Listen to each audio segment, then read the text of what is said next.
Turnovers, missed blocks, drop balls, and bad reads cost the offense a lot of points last year, and Marcus Satterfield's been tasked with tightening things up in all three phases. Only 5 starters from last year's unit returned, but with 5 transfers and 3 true freshmen trying to work their way into the rotation, there should be enough firepower to improve on their number 102 ranking nationally from last season. We've talked about the expectations, the position battles to watch, and even players who got to prove it. But now we got to talk about who's actually going to take charge on offense and who's going to be responsible for putting points up on the board. So today, I'm giving you my prediction for the 3 or 4 deep on offense to give you an idea of who's going to get the most action in Game 1 against Minnesota. But what's up, guys? I'm Connor Hayden, and this is Corn Craze. If you're a fan of Nebraska or the Big Ten, hit the subscribe button below so you don't miss any of the videos I drop. And if you want my depth chart prediction for the defense, hit the like button now and help us get to 1,000. But now, let's jump into it. Thompson lines up, goes deep, got a man, touchdown!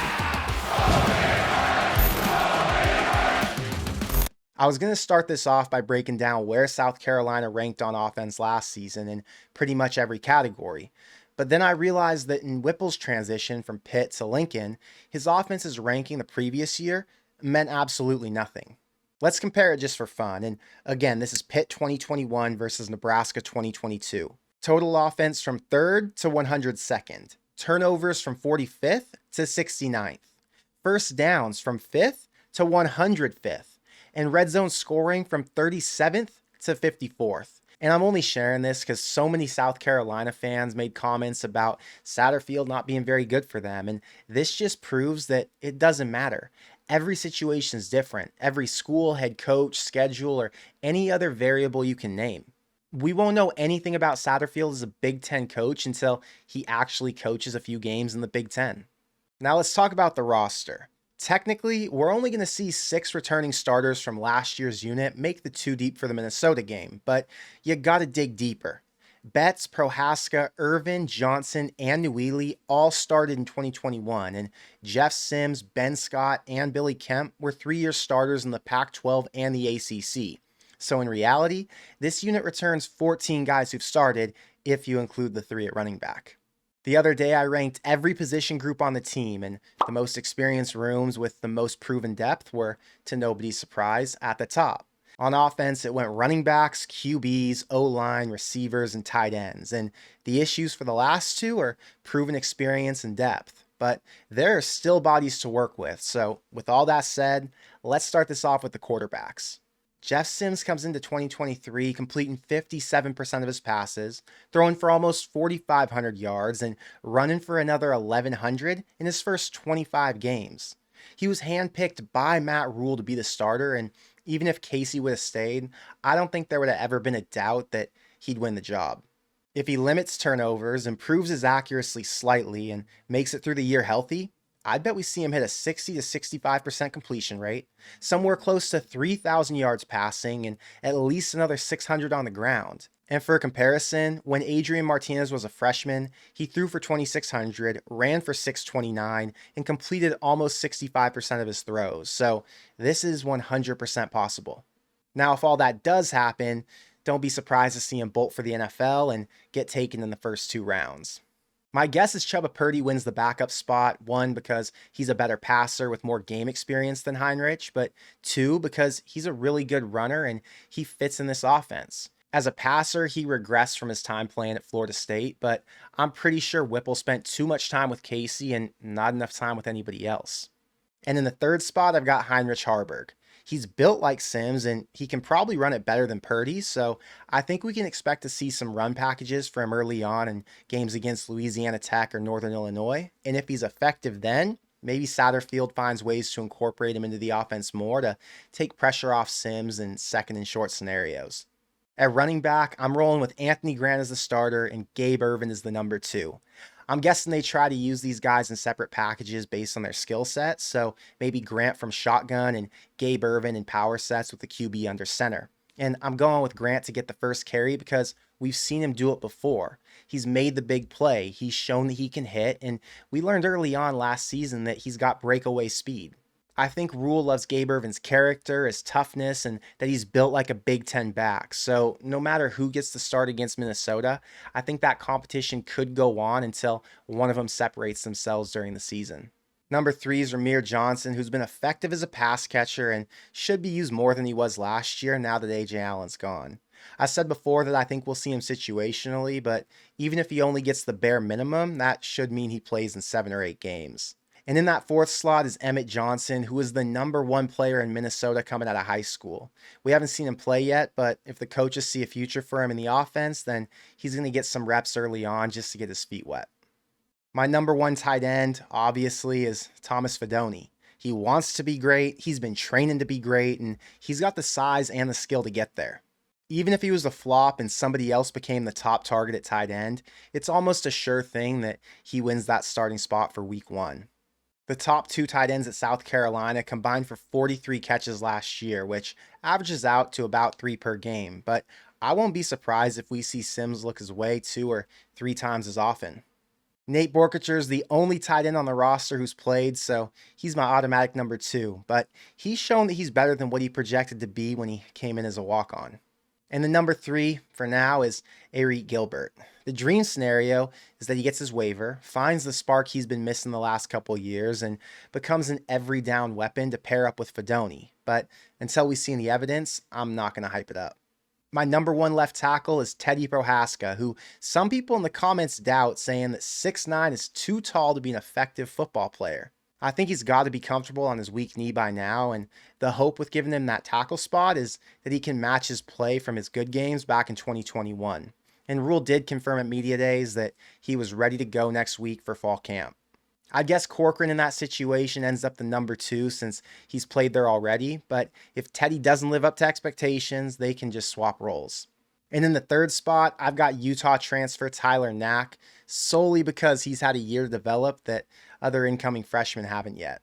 My number 1 left guard is Ethan Piper, who started 11 games at that same spot over these last 2 years. And he got invited to media days with Matt Rule, Jeff Sims, and Luke Reimer, which to me means it's a sign that he's viewed as a leader on the team, and I'd guess that results in him getting the first go. Next is Henry Latovsky, who started twice last year and played a bunch more, and my guess is he sees plenty of action again since he's going to have to rotate at both guard spots. And 3rd, I'll just guess and go with true freshman Sam Sledge since he's the son of a former all Big 8 tackle. The center is going to be Ben Scott, who started all last year at ASU and was rated by Phil Steele as a top 3 center in the entire conference. I don't know if he has the same NFL potential as Cam Jurgens did, but he might be as effective in what I think is going to be his only year here. Behind Scott, I've got Ethan Piper, because if worse comes to worse, Piper can shift over from guard and then give Latovsky that spot since he's already had some experience there. And in the 3rd slot is Justin Evans Jenkins, who will get to play this year, but hasn't proven anything yet since he redshirted last season.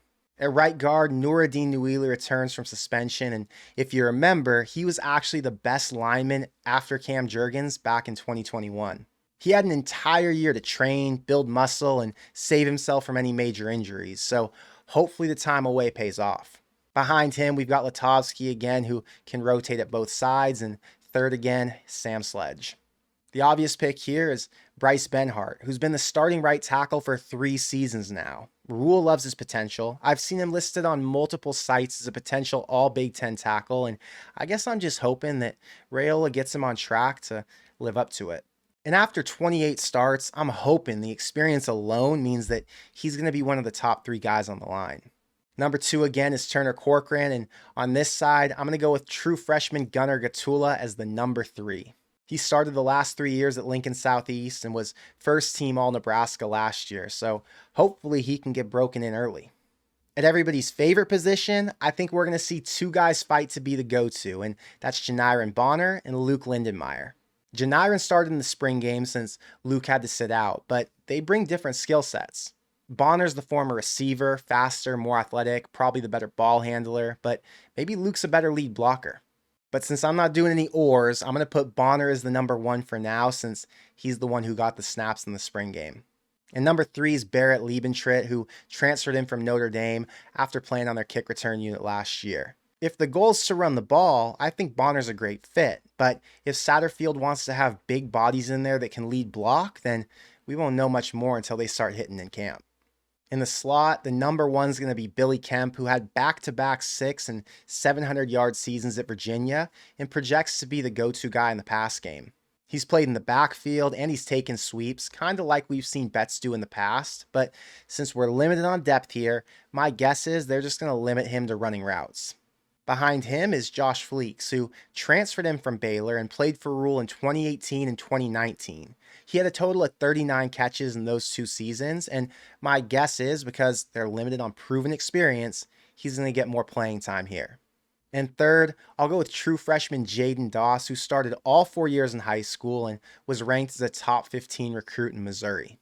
I think the rest of these guys are cross-trained to play the other 2 positions, so I'm just going to rank them in terms of who I think gets the most playing time and the most targets.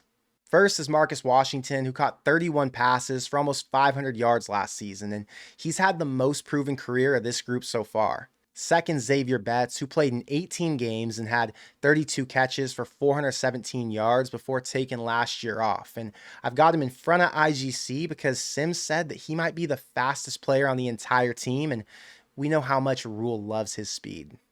Third is IGC, who has a ton of potential, but has only had a few opportunities in his first 4 Big Ten games, so we don't really know how consistent he can be yet.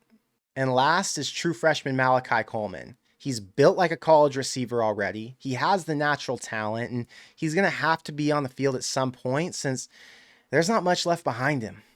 I think the ceiling's high for all 4 of them, but we just won't know how good they are as a group until we see them play in this new offense. I'm sure there'll be some surprises here because there's no way I can guess the entire offense without knowing what's actually going on in camp, but for now, it'll have to do. And I think it's hard to argue the most important unit on that side of the ball is going to be the O-line, because if they can protect Sims long enough to give him time to make accurate throws and open holes big enough to let Grant and Irvin make a move in the open field, they're going to have success similar to what we saw back in 2018 with Adrian Martinez, Stanley Morgan Jr., and Divino Zigbo. But I want to know what you think. Is Grant taking the first snap against Minnesota, or do you think Irvin finds his way into the spotlight? Does Turner Corcoran beat out Prohaska or Benhart, or does he end up the rotational piece at tackle? And who do you think ends up as the backup quarterback? I know it doesn't sound flashy, but as we've seen in the past, it's one of the most important roles on the entire team. But that's all I got for today, so until next time, thank you for being here, and I'll see you in the next one. Go Big Red.